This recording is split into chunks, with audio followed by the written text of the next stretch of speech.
Guys, let's do a mini soul contract reading for 50 Cent. So we've got Curtis James Jackson III, born July 6, 1975. That would make him 50. We have a life path number of 8. His destiny number is Karmic Debt number 134.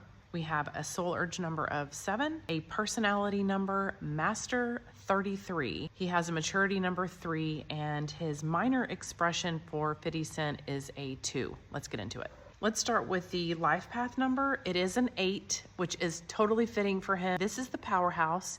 They are all about gathering, accumulating wealth. That is, it's financial mastery. It is legacy building. Their drive is all about wealth accumulation.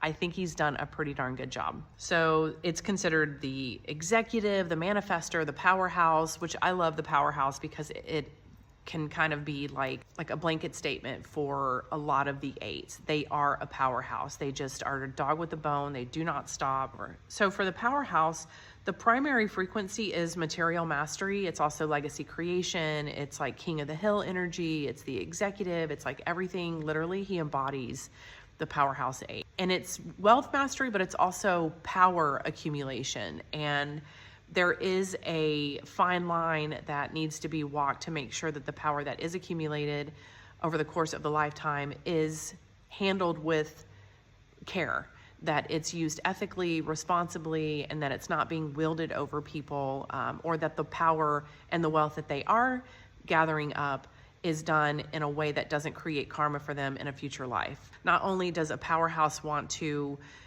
accumulate the wealth, they want to leave a legacy behind. They want to do something with all of that wealth. So the powerhouse is about wealth, authority, and worldly influence, but they're also about visionary leadership that can create lasting change. And that lasting change can be considered a legacy.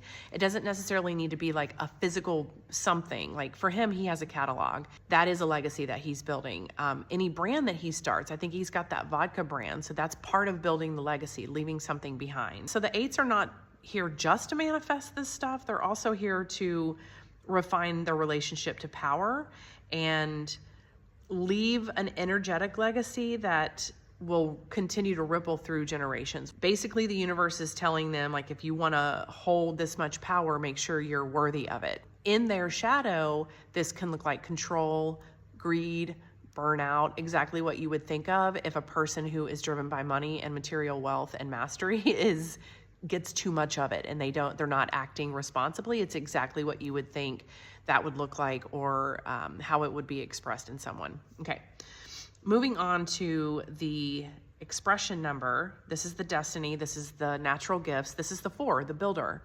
So he's got the 8 powerhouse, and the 4 actually complements this because the builders are all about leaving legacy also, but they want to build systems. They want to lay it brick by brick. They are building foundations and structures, and that can be like ideas, businesses, concepts, buildings, like physical buildings. It can be just concepts of like how we do things, like, you know, maybe how we mine water, how we grow food. Like these are the 4s. These are people that are looking at foundational pieces for how our collective live. The 4s are really interesting because they're organized, they're the engineers, the stabilizer, the grid keepers, like they're the foundation layers, the brick layers, if you will. They're the strategist also. He's got a really wonderful complement with the 4 in his natural gifts and abilities. He came in, this is why building the wealth, he has to be extra careful being responsible with that, because his natural gifts is to do exactly what he's doing, building legacies and building businesses, multi-million and even into the billions with the money that he's accumulating. So their job though is to build something lasting. It's not just, come in as well with the powerhouse. It's to build the legacy, leave something behind, something that's positive. They're all about discipline and structure. They love having parameters, like they love agendas and they love things to be mapped out. They like to see exactly where they are. They're strategists, so they're looking at all the details. They want to see all the moving parts. They like having that structure and the stability that they've built around themselves. They like the long-term goals. They like the routines. When they're in their shadow expression, this can turn into workaholism, rigidity, control issues, like having an inability to pivot or shift when things need it, because they get so focused on things being like, oh, right along in this line.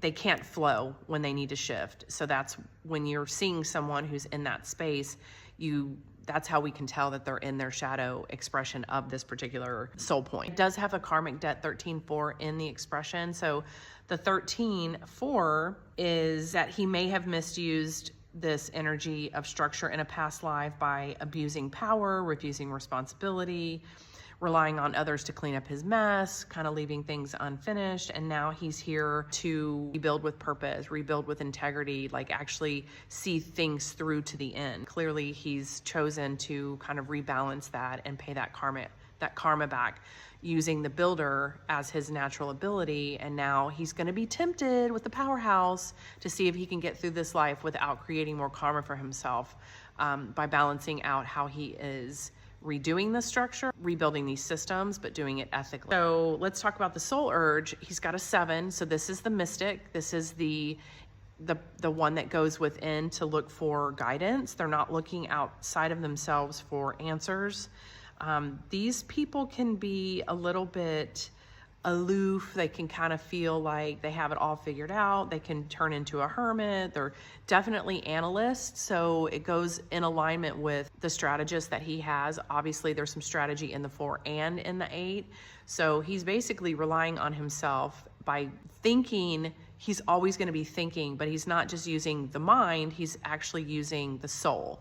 He's using the intuition, which is what makes him so good, which is what makes his journey over time last for so long, why he's been able to kind of reach the top and hang out there for a while, because he is a strategist. He is an analyst.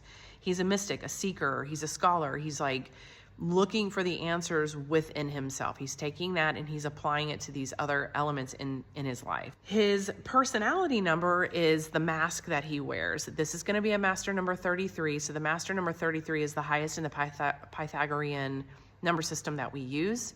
This is a number or a master number that contains all of the elements, the frequency, the experience of all of the numbers that come before. 33 is the spiritual teacher, the master. This is where people would get the impression of who he is before they actually meet the real him. Personality number is all about how the outer world perceives you. It's kind of what introduces you before people actually can break through that mask and that outer shell to get into see the real inner workings of what makes this human up. But he holds the frequency of this spiritual teacher, this master teacher 33. His maturity number, which he is well into, he's 50 years old now, so this would start about 10 years ago. He's got a 3. This is the communicator. He is not afraid. He is not afraid to speak his truth. He is not afraid to be an expression. An expression can come like verbally.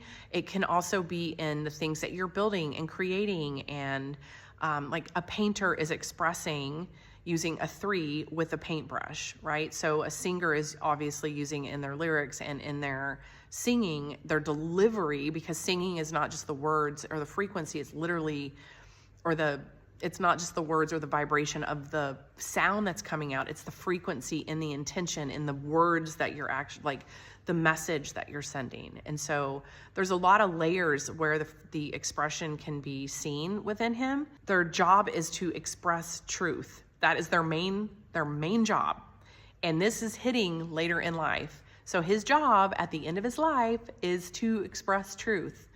When they are in their shadow, they're avoiding truth and they're overthinking. However, he is definitely in his light. He is expressing truth. He's telling his truth, what he believes, what's happened. He's doing it with zero fucks. Like, he does not care who believes him, thinks what of him. This is his job. He is compelled to do it.